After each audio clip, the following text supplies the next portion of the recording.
Welcome to study platform. आप सभी का स्टडी प्लेटफॉर्म पर स्वागत है बच्चों। तो 2023 में सबसे ज़्यादा मैट्रिक बोर्ड से पूछे जाने वाले क्वेश्चंस जो आप लोगों को बैलेंसिंग इक्वेशन पे दिया जाता है। बहुत सारे बच्चे जो होते हैं कि इसको बनाते नहीं हैं और ये 5 नंबर में आता है सवाल। दरअसल कुछ होते हैं सवाल 2-4 क्वेश्चन होते हैं जो टोटल मिला करके 5 नंबर में पूछे जाते हैं। तो आइए हम लोग आज बैलेंसिंग करना सीखते हैं कि किस तरह से हमको बैलेंसिंग किया जाता है। ठीक है, तो सबसे पहले आप मेरे पास सवाल कुछ देख रहे हैं यहाँ पर CO2 H2O C7H8 और O2 है। इनको सबसे पहले बैलेंसिंग करने के लिए आगे में इसके A, B, C and D लगा दें। फिर उनके बाद जो मेरे पास यहाँ चेक करना होगा कि कौन सा धातु है कौन अधातु है, मतलब कौन सा मेटल है कौन नॉन मेटल है। तो इसमें अगर हम देखें हाइड्रोजन भी नॉन मेटल ही है, ऑक्सीजन भी नॉन मेटल है, कार्बन भी नॉन मेटल है ना, ऑक्सीजन भी नॉन मेटल है। तो इसमें आप कुछ भी लिख सकते हैं। जैसे हमने सबसे पहले लिख दिया कार्बन को ही लिख दिया, कोई जरूरी नहीं है। उसके बाद हमने लिख दिया हाइड्रोजन, क्योंकि मेरे पास मुख्य 3 ही आइटम है, एक हाइड्रोजन है, ऑक्सीजन है और कार्बन है, क्योंकि यहां भी तो ऑक्सीजन ही है। और एक मैंने ऑक्सीजन ही लिख दिया। कार्बन पर नजर डालिएगा तो कार्बन एक पीस है और जो बी में है, तो इसके मतलब ये हुआ कि 1B इसको लिखेंगे इस तरह से। पहले आप लाइन खींच दीजिए इस तरह से। और भी कार्बन है इसमें नहीं है, ये तीर जो है मैथ में इसको बराबर की तरह दर्शाया जाता है। अब आगे आते, इसमें कार्बन है, हाँ बिल्कुल इसमें कार्बन है। सी में कार्बन है और कितने पीस कार्बन है, 7 पीस कार्बन है, तो हम इसको लिख देंगे 7C। और भी कार्बन है नहीं है, तो अब आगे बढ़ते हैं। अब हम हाइड्रोजन खोजेंगे। हाइड्रोजन 2 गो है और किसमें है, ए में है, तो इसीलिए हम लिखेंगे इसके 2A। और हाइड्रोजन है नहीं है, तीर है, इसके मतलब यहां पर बराबर होगा। और हाइड्रोजन है नहीं है, यहां पर है बिल्कुल हाइड्रोजन। ध्यान से देखिए, यहां पर हाइड्रोजन है और सी में हाइड्रोजन है 8, तो इसके मतलब लिखेंगे हम लोग 8C। और हाइड्रोजन है नहीं है। अब आते हैं ऑक्सीजन की तरफ।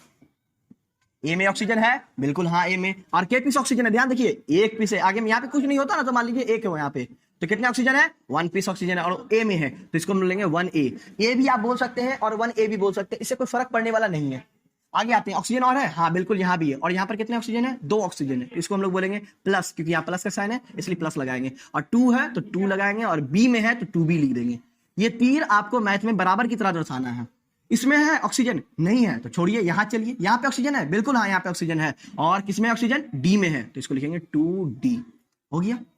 अब आपको क्या करना है, एक अपने तरफ से नहीं, मतलब इसको हम बोल सकते हैं कि बैलेंसिंग करने के लिए हमेशा ए को 1 मानना है। माना ए बराबर 1, हमेशा लेट द ए बी 1, ए को हमेशा 1 मानिए। अब ए को 1 मान करके आप इक्वेशन में डाल सकते हैं, लेकिन यहां पर तो ए नहीं है, इसके मतलब पहला ये इक्वेशन का यूज नहीं करेंगे, पहले इस इक्वेशन का यूज करेंगे। तो चलिए सवाल क्या है मेरे पास, 2A बराबर है 8C, यही लिखा हुआ है। इसमें A का मान अगर हम 1 रखेंगे तो 2 मल्टीप्लाइड बाई 1 बराबर होगा 8C। जब 2 को 1 से 8 से मल्टीप्लाई करेंगे तो 2 आएगा बराबर 8C। और जब 8 और C आपस में मल्टीप्लाई होता है, जो मल्टीप्लाई होता है वो इधर बराबर की इधर आने पर डिवाइड में चला जाता है, तो इसको हम बोलेंगे 2/8 बराबर C। ये कट रहा है, 2 1 जा 2, 2 4 जा 8, तो C बराबर मेरे पास आंसर आया 1/4। ये C का मान आया। A का मान तो ऑलरेडी है, C का मान हम कितना निकाल लिए यहां पर 1/4। अब आते हैं B का मान। अब इसमें देखिए यहां पे C का मान रख सकते हैं। अब ये इक्वेशन निकालने की कोशिश करेंगे, क्या लिखा हुआ है, 1B बराबर है 7C, ये लिखा हुआ है। बताइए 1 का 1 B का B बराबर है बराबर, और 7 है 7, और C का मान बताइए तो कितना आया बच्चे, तो C का मान आया है 1/4। तो ये दोनों मल्टीप्लाई में है, तो मल्टीप्लाइड बाई 1/4 ये आ गया। अब देखिए क्या ये डिवाइड होगा, कटेगा, ये दोनों नहीं कटेगा, तो मतलब मल्टीप्लाई करिए, तो 1 को B लिखिए, 1B लिखिए या सिर्फ B लिखिए, बात बराबर है। चाहे आप 1B लिख सकते हैं या केवल B भी लिख देंगे तो भी काम चल जाएगा आपको। तो B बराबर है 7 1 जा 7/4, तो B का भी मान निकल गया 7/4। यहां पे हम कॉमा लगा करके B बराबर भी हम लिख देते हैं 7/4। अब हमको A निकल गया, B भी निकल गया, C भी निकल गया, बचा क्या बच्चों, D बचा। D इसका भी इक्वेशन काम कर लिए, इसका भी इक्वेशन का काम कर लिए, तो मेरे पास बचा अब ये इक्वेशन। इसको हल करते हैं यहां पर बगल में, तो लिखा हुआ है 1A प्लस 2B बराबर है 2D, ये लिखा हुआ है। बताइए 1 का 1 दोनों के बीच में मल्टीप्लाई, और A का मान कितना है 1 है, लिख दिए, प्लस है प्लस 2 2 दोनों के बीच में मल्टीप्लाई लिख दिए। और B का मान बताइए बच्चों कितने हैं, B का मान है 7/4, तो 7/4 लिख दिए, बराबर है तो बराबर, और 2D। समझ में आ रहा कि नहीं आ रहा, लाइन बाय लाइन धीरे धीरे आप स्टेप बाय स्टेप को देखिएगा और आपको ये इक्वेशन करना तुरंत समझ में आ जाएगा। आपको अभी पहली बार समझा रहे हैं इसलिए आपको थोड़ा सा हार्ड लग रहा होगा, लेकिन आगे चल करके जब आप इसको बनाने की कोशिश करिएगा तो 2 सेकंड बहुत ज्यादा हो गया मेरे लिए। आप तो 1 सेकंड में भी हल कर देगा, वरना हमसे ज्यादा जीनियस तो आप लोग हैं। तो आइए हम सोल्व करते हैं। 1 को 1 से मल्टीप्लाई करेंगे, 1 प्लस है तो प्लस, और 2 4 से यहाँ कट रहा है तो प्लस में प्लस 7/2 बराबर है 2d। अब आपको पता है कि इन दोनों के बीच में ऐसे जुड़ता नहीं है, एलसीएम लेना पड़ेगा। 2 1 का एलसीएम लेंगे तो बचेगा तो 2, 1 को 2 से डिवाइड करेंगे 2, 2 को 1 से मल्टीप्लाई करेंगे 2 प्लस है तो प्लस, 2 को 2 से मल्टीप्लाई डिवाइड करेंगे 1, 1 को 7 से मल्टीप्लाई करेंगे तो 7 बराबर है बराबर 2d।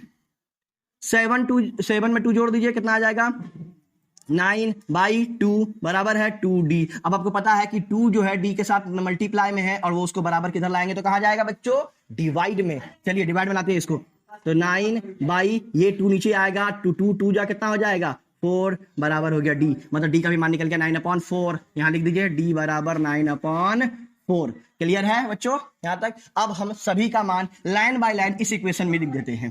सभी का मान जो भी a b c d का जो भी मान आया है आपको इसमें लिख देंगे।